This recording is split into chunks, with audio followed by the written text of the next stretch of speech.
कृष्णाचं नाव विठ्ठल कसं पडलं आणि मग पंढरपूरला विठुरायाची आणि रुक्मिणीची मूर्ती एकत्र का नाही, ह्या मागचीच ही एक पौराणिक कथा. कृष्ण निजला निवांत, आठवली त्याला राधा, राधेला केले जादूने जिवंत, जणू काय झाली त्याला प्रेमबाधा. समोरून आली रुक्मिणी, कृष्णासंग राधास पाहिली, डोळे झाले लाल लाल, म्हणे मी कृष्णा सोडून चालली.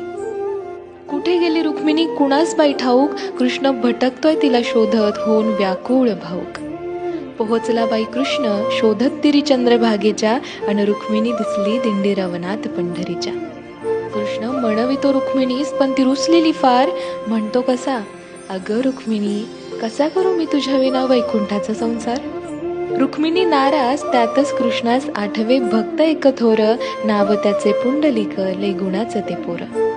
पुंडलिकाच्या घरी आली कृष्णाची गबाई स्वारी, पुंडलिक करीतो आई बापाची सेवा, ठेवून उभा विटेवर कृष्णाला दारी. वाट पाहता पाहता कृष्णाची मूर्ती राहिली, विटेमुळे विठ्ठल त्यासी प्रचती जाहली. 28 युगे झाली लांब उभी राहुनी, रुक्मिणी रुसवातो धरी, अवघ्या भूमंडळाचा संसार बघत विठ्ठल उभा विटेवरी. भूमंडळी म्हणे विठ्ठलास बाप, आणि रुक्मिणी साई, अन बोला जय जय विठोबा रखुमाई.